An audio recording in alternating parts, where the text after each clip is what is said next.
Engage my target.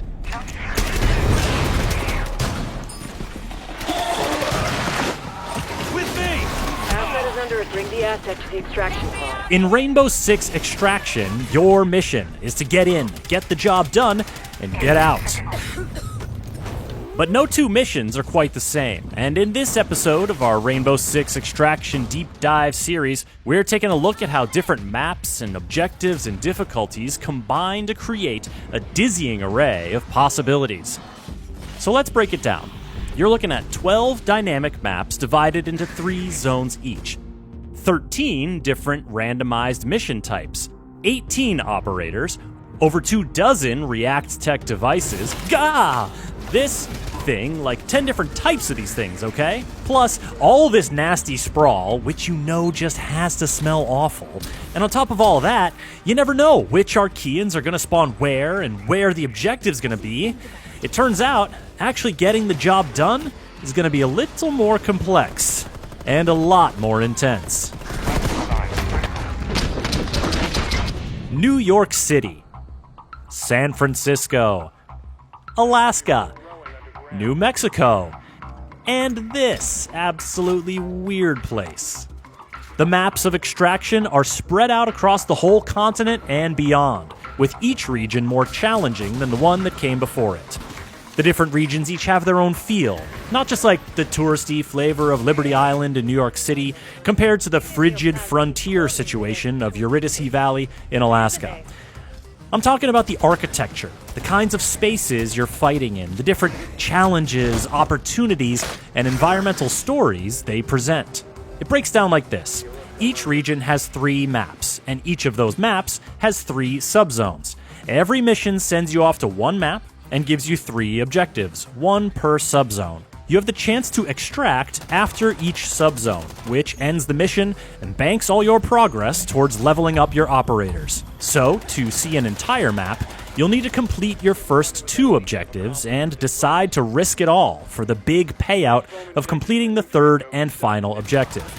Each subzone presents progressively more difficult enemies, and the setting can change significantly from one area to the next. Let's look at Eurydice Valley. It's way out there in the Alaskan hinterlands, and the first subzone we encounter on this mission is a straight-up farm. I don't know what they're farming in this weather, but the whole place is the site of an ancient meteor crater, which might have something to do with the parasite wanting to set up shop. The farmyard and a large barn dominate this area, creating some big open spaces. In the next subzone, Eurydice Commons, you'll find yourself mostly indoors in what looks to be part hunting lodge, part museum of oddities. The buildings are close here, which means lots of doors and windows and destructible walls to watch. Into the 3rd subzone, titled Missile Silo, it's abundantly clear that this is no humble farming community, as you descend into an underground complex, complete with a bunch of labs, and yes, a missile silo. This variety from zone to zone means you can find yourself in a lot of different combat situations during each mission. Playing the Specimen objective, in which you need to lure an elite enemy back to your pad and try not to get mauled in the process, gets trickier when you have a lot of stairs and sprawl to traverse. Capture system on. If your mission was, say, serial scan, you'd be more focused on barricading openings near the scan areas and laying traps for your incoming foes, so the stairs wouldn't be as much of a factor. How you interact with the map depends on which of the 13 different objectives you're working on, and it's never quite as simple as shoot 'em all and let Ash sort 'em out. Take triangulation. Once you activate the first of the 3 stations, you gotta move to the next one quickly. But operators running down hallways is like catnip to the Archeans, and they play with claws out. It's better to scout your route from station to station before activating them so you can stealthily thin the herd and find pathways that'll allow you to cover ground swiftly. And here's where your power to shape the map through destruction or carefully opening doors or destruction starts to make a real difference. Because if you get turned around while the swarm is nipping at your heels, let's just say you might not be living up to the title of the game on this particular run. Scouting the lay of the land is also crucial for decontamination, the objective in which you have to shoot a whole infestation of aberrant nests and then get a sample from the most aberrantest one, because Mira has only a tenuous regard for your personal safety. What you'll need to look out for here, and pretty much everywhere else, is the sprawl. This stanky gunk is distributed differently each time you play a given map. So even if you're starting to know your way around San Francisco's Apollo Casino and Resort after a few visits, the sprawl is always creeping somewhere new to mix things up. Plus, if an Archean sounds the alarm and alerts nearby nests, they're going to start pumping out even more sprawl, which is a bad thing. The sprawl slows you down. The sprawl speeds them up.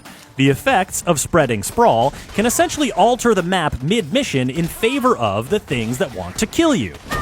Shoot it, melee it, plunge your knife into a big gooey nest and clear out a whole mess of it. You never know who's going to be coming around the corner, and you don't want the sprawl helping them do everything faster. I mean, the Archean archetypes and spawn locations are all shuffled up on every mission.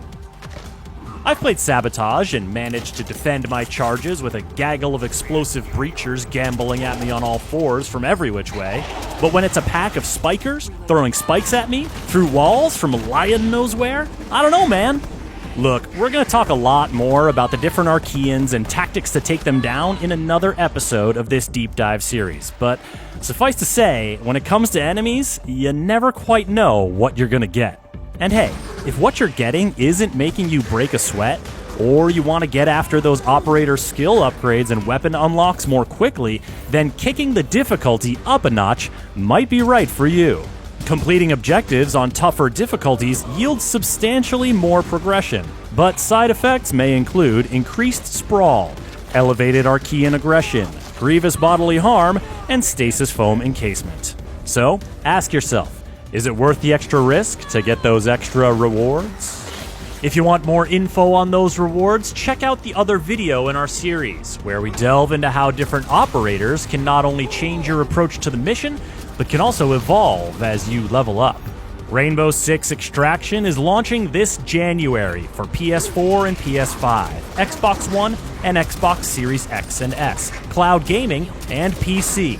Subscribe to this channel to catch the next videos in our series and get the latest updates at news.ubisoft.com.